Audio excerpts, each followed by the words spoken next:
Hi, good morning everybody. So we are on our next chapter. Our next chapter is called X Marks the Spot. German or not, the pilot's a human being, I shouted over the general hubbub. So are we. We're not animals. Mrs. Wilcox glared at me, unimpressed. Who are you calling an animal, young lady? What I'm saying, I insisted, is that we should treat him the same way we'd hope they'd treat a pilot of ours. There's a war on you, stupid girl, the fisherman chipped in. An enemy's an enemy. Come here, Olive. Let the adults sort it out. Mrs. Drummond tried to take my arm, but I shrugged her off. Imagine if it was your son or brother, or your father, I pleaded. You'd want things done properly, wouldn't you? For a few people that seemed to hit home. There were nods and sounds of approval. Then a hand grabbed me by the scruff of the neck, startling me. Mrs. Wilcox pushed me towards the pilot. Go on then, she snarled, releasing me with such force I stumbled to my knees. You sort it out. The German was so close I caught a whiff of something bloody, sickly, like a butcher's shop smell. I could see his injured arm properly now, except it didn't look quite real. It was bluish white bone, skin gaping with red like the inside of someone's mouth.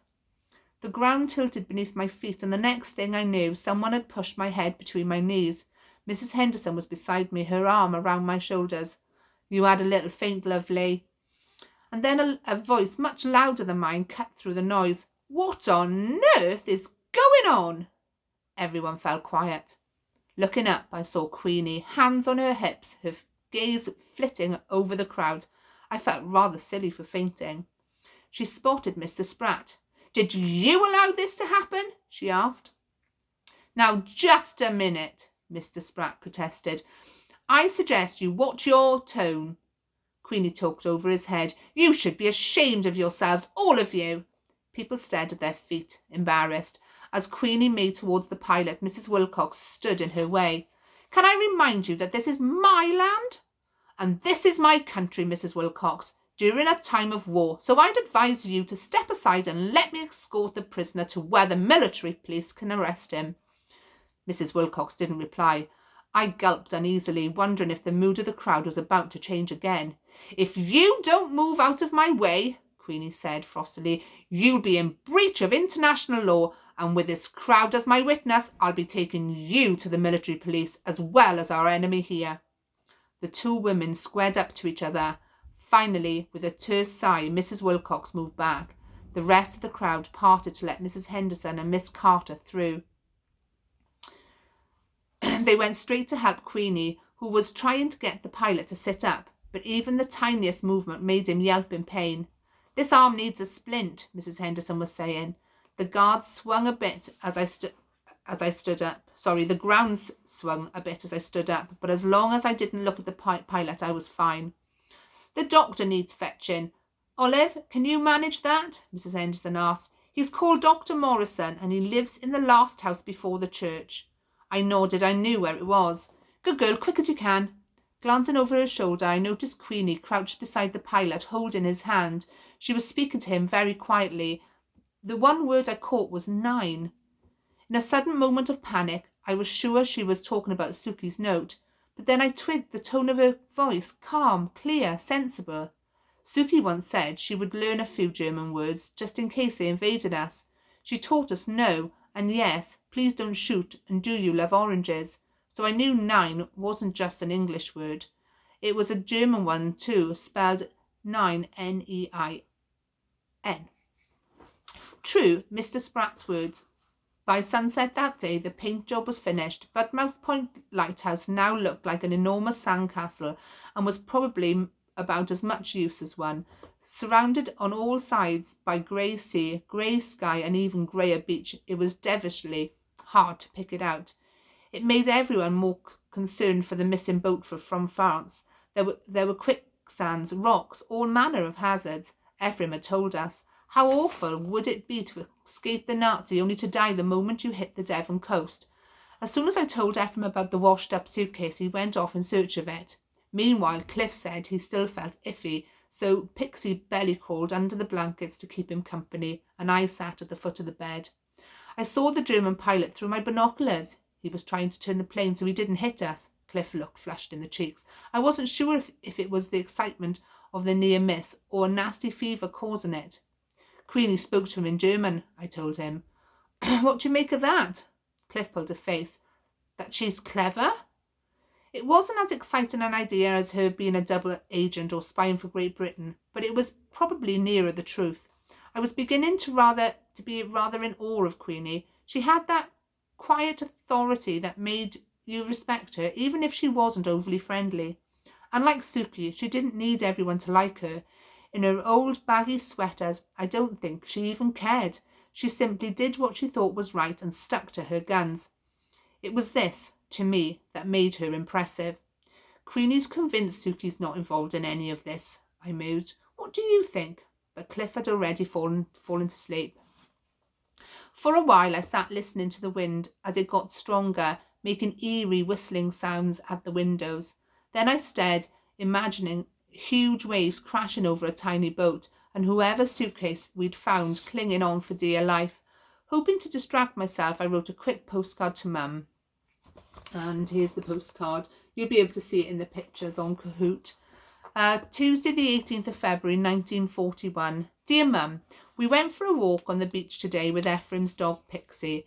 She was so well behaved. You won't believe how much she loves Cliff, though this might be because he's always eating.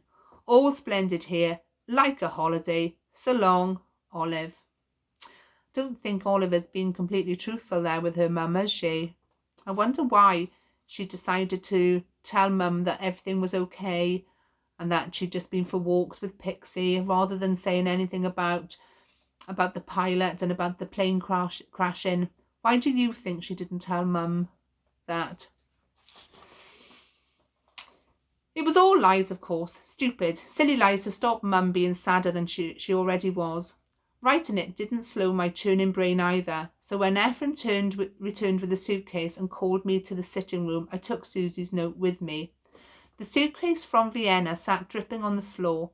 With the oil lamps lit, the stove hot, and the blackouts closed, it should have felt cosy.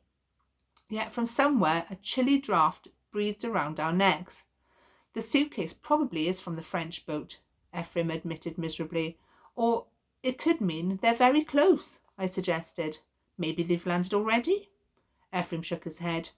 It looks like it's been in the water for a few days, which made me more afraid than ever to ask about Suki, but I had to know whether Ephraim, like Queenie, thought she wasn't involved. When you wrote to my sister, what did she talk to you about? I asked tentatively. Suki? Ephraim rubbed the back of his neck, embarrassed. That's not really any of your business, Olive. Not the slushy stuff, I said quickly, feeling myself go red. I meant anything about helping people trying to escape Hitler. Actually, she hasn't written to me for a couple of weeks. I don't know what I've said to upset her. I blinked, caught my breath. You don't know she's gone missing? No, he said, visibly shocked. It surprised me. Since discovering their connection, I'd assumed he knew, that he was part of it even. What happened? To tell me. So I told him about the night at the cinema, about the tall man she'd gone off to meet, and how I'd followed her until she noticed and got angry with me. I showed him the note. It was a sorry sight, smoke-smeared and water-stained and still smelling of air raids. Ephraim leaned forwards to take it from me, but I didn't let go. Queenie says Suki's not working with you, I said, but I'm pretty sure she is. Ephraim shook his head. She isn't, Olive. Our contact in London was a Mrs. Arbery. She was nothing to do with Suki. The name didn't mean anything to me either. I slumped back in my seat. We chose Mrs. Arbery. We all chose her because she's one of the best, Ephraim added. It was such a difficult run, sailing overnight from the northernmost tip of France to here, and now without the lighthouse functioning and this dreadful weather. He stopped dismally, but I was keen to keep him talking. Tell me about the code. How does it work? Ephraim glanced at the note in my hand. I still didn't give it to him, and I think he saw my determination. I wanted to crack the code myself. Everything's an opposite, he said. Try it. Spreading the note over my knee, I studied it once again.